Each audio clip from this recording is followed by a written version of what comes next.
For the Council Watch team continued into Thursday night, when we all headed off to Needham Market to listen to the bowler hat farmer Mark Byford give a talk on the state of farming. Now, Mark and I were involved in the video for the People's Food and Farming Alliance, so although I kind of knew him from there, I hadn't actually met him. So I thought I'd go and sneak in and sit at the back and then say hello to him afterwards. Hawkeye Mark looked at the names on the list and I got a text. Would you like to do a talk on net zero? All right then, I will. So no rest for the wicked, as they say. I must have been very wicked in my last life. I hope I enjoyed it. So potatoes wholesale are about £15 a bag. During the pandemic, they were £5 a bag. And I could ring farmers and I could access 200, 300, 400 tonne in a day. Now, the food just isn't there in the system. So that's why this is going to be very different played out this time round. And I cannot emphasise enough to people, as much as we'll talk about the farming side later, on my thoughts of where the food side is at this point. If you have not started stocking up yet, you want to do so, and you want to do so quickly. The other side is we are now coming into spring, and at some point you've had that big bright thing has shown itself twice this week now. The ground might dry out enough to get some seeds in. Have you got a garden? Have you got some beds you can grow your own stuff? You're never going to grow enough. End of. But think about this. Is there anyone in here who has 3 meals a day? Yeah? Fair show of hands. 3 meals a day, yeah? Fair? 365 days in a year. So it's 1,000 plates, you can say, of food for each person in your house. And when I say to people, have you got food supply stored up for how long? And you work it out platefuls, and then you go, well, there's for us in our house is 3, that's 3,000 plates. That's a lot of food if you're trying to get it all together now, all right? So where does that end up? Because at the end of the day, we're in a position now where food prices have gone up exponentially. We all know that in the last couple of years, food prices have gone through the roof. Why? And I just want to show you something. How much was the cauliflower? 75. Right, £1.75. Do you know how much the farmer was paid for that? So that's what you as a customer walking in the door, you're going to Sainsbury's, that's going to cost you £1.75. Do you know how much the farmer got paid for that? Now, there's 2 systems, I don't know for those who know, who deal with supermarkets, there's 2 systems. Some where the farmer only does bed and breakfast for the crop. The crop belongs to Tesco's or Sainsbury's, whoever it might be, and they pay them like a penny a cauliflower to grow it. Everyone what leaves the farm. Or they buy that off of them at 28 pence.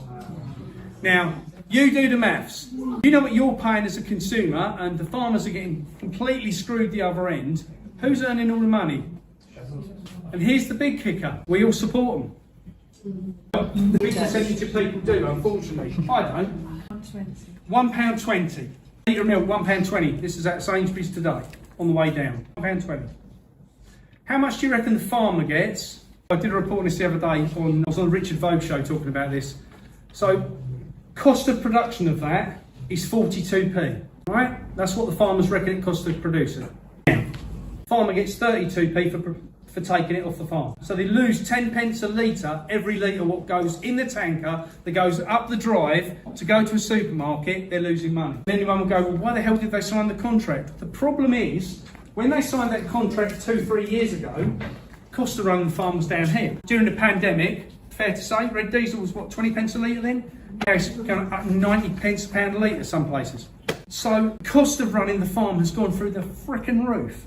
Cost of electric to run whether that's heating the sheds or for the animals, or whether that's running the corn dryers, whatever any farmer's got to do, there is always this challenge that the costs have got exponential. Like I said earlier, feed prices. When I took my farm on at Thurston, the grain for the chickens then was £4, I think then £4.90 a bag, just shy of a fiver. Now, that's like £12.90 a bag. Depending on what ones you buy, obviously. But that's how much it's gone up. So the cost of running the farm has just got absolutely out of control. In the background of that as well, you've also got the other side that a lot of the farmers are being encouraged, I will say, not forced, encouraged, coerced, whatever word you want to use, to not farm. And we'll cover this in the second half. One of the things of the 3 things we're going to cover in the second half is legislation. and the legislation now that farmers go through because of DEFRA and the Environment Agency is mind-blowing. Just mind-blowing. Legislation that wasn't there, the farming side's got really bad. So legislation is a big issue. So as a result of the legislation increase, farmers have got to the point they don't want to farm. Because it's not about farming anymore, it's about this massive amount of paperwork they've got to deal with. Now, we have to have a certificate to say it's gone to the correct place. So if you lose a pig, so it's not going to market anymore, you're not getting paid for it, so you're down, let's say, £90, £80, £90, whatever the pig's worth. Oh no, now you've got to pay up to £100 to get it collected, right? So you've lost your pig and you've lost your £100. And it's just those little things what just got to the point where I was like, running the farm going, and I was only a small farm, 12 acres. Some of these people are running big sites with lots of production and massive overheads. It just gets worse and worse. I feel for anyone who's in the farming side. As a result of all that, there's various under the green schemes, which we'll cover a bit more on later. There's lots of options for farmers to get out of farming, right? So they'll come along, the government will make sure that the right person turns up. So you've got the option to farmer to sell up if you don't want to continue. And one of the biggest challenges has been is that a lot of people my age, dads and uncles and so forth, had the farms. They didn't want us to go into farming because they've dealt with all the shit they've had to deal with. As a result of that, where do you end up? So you lost a generation. Lots of the farms I go to buy veg and stuff from, it's the grandkids who are wanting to take over the farms because they're understanding where the farmer's got to go to. So you've got this transition period, and Rachel and I have been working with Catherine Bean from the People's Food and Farming Alliance, put together a video over the last few weeks which has gone out to talk about the transition in farming. So as a result of lots of the farmers getting out, and there's over 2,000 farms, so bear in mind there's 105,000 farms in the UK, over 2,000 in the past few months have already taken the money to get out of farming. So they get given a handout and they sell the farm. Okay? You've got all 2,000 farms being wiped out. You do the research, don't take any notice of me, do the research and you find out who's bought all them farms. I guarantee you 2 names will come to roost. I guarantee it. One's BlackRock, Vanguard every time, right? They always say follow the money. Yeah, they obviously follow the science, we know how that worked out for us. But if you follow the money, it ends up with those 2 companies every time, what's buying up all the land. Why would you want to buy up all that land if farming is not profitable?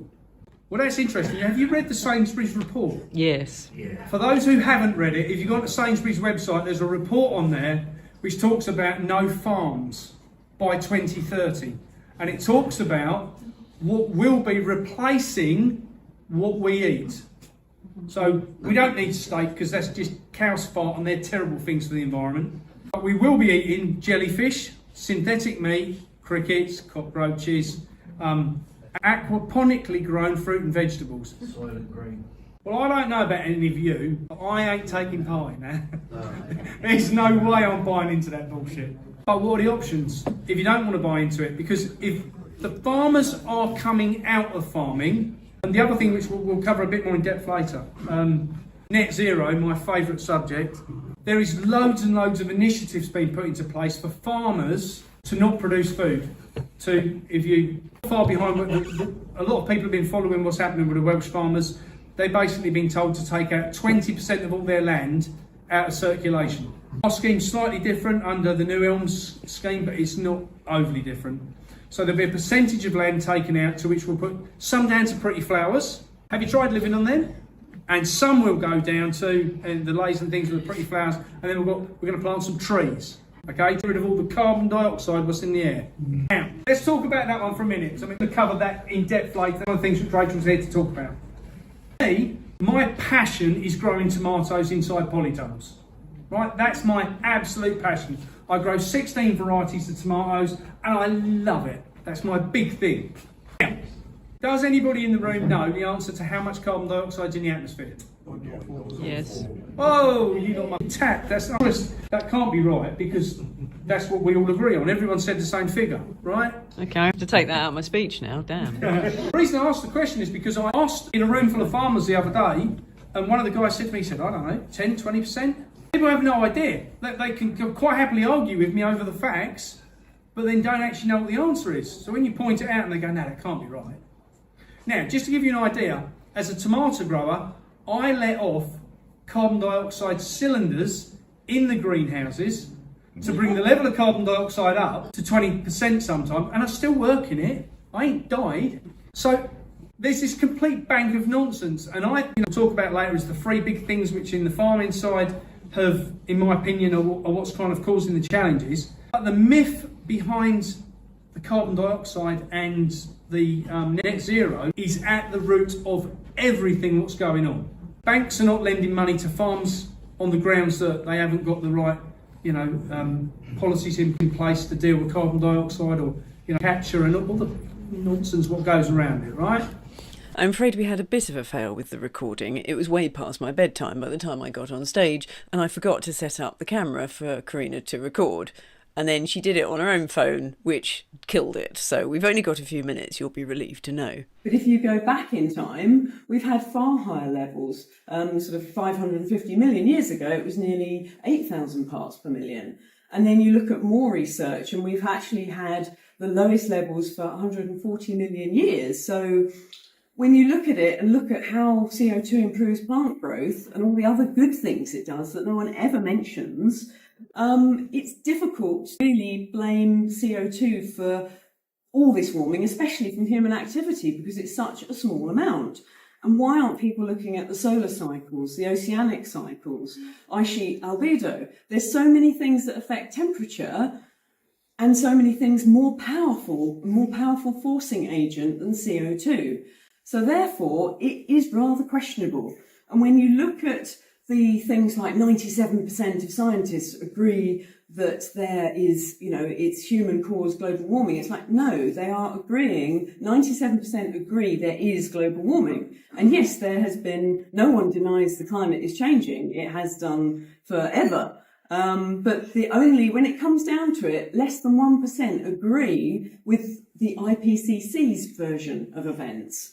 And when you look at their computer modelling, they've been up to 3 times higher than the actual temperatures. And this has been going on for decades. They've not just got it wrong once. The more it goes on, you'd think you'd tweak your computer modelling so they would get more accurate. But if you look at it, it actually goes up even higher. So they're getting way out with the data. And then you look at all the other stats. It depends where you take the dates from. So, for example, all these heat waves and all this global boiling we're experiencing, if you look at a lot of the charts, they start from 1960. If they went back to 1920 and included the 40s, the chart actually goes the other way. Same with polar bears. There's so many now, they're getting to the point where they need to cull them. And then there's the melting ice sheets in Antarctica. Well, the BBC will tell you that, it's a tremendous problem. And yes, it is on the western side, but the eastern side is gaining ice. So for global warming, that's a little peculiar that on one side of the Antarctica there is melting and on the other side is gaining ice. That doesn't sound very globally warming to me. But what they fail to mention so often is there's the most active volcanoes under the western side of Antarctica. I think possibly that has more to do with it melting than us in our cars and cow farts. Especially as methane, that's only in the atmosphere for 12 years. It gets recycled into the system. And it is a lot more powerful than CO2 as a warming agent, undoubtedly. But you're looking at parts per billion rather than million. And there's reports that there's less cattle in the world now than there used to be. So, yeah, there's a lot to it. So what I would recommend people do is really research it. And there's organisations like CO2coalition.org. That's a really good website because it shows you all of the charts that I've just mentioned. Tony Heller on YouTube has done My Gift to Climate Alarmists. It's a 12-minute video. He shows you how Tony Heller. It shows you the start dates and how you can get the chart to go any way you want with where you start it from. And you can see that the heat waves and all these different things that we're being told about how they are, completely the opposite when you look at the longer term data.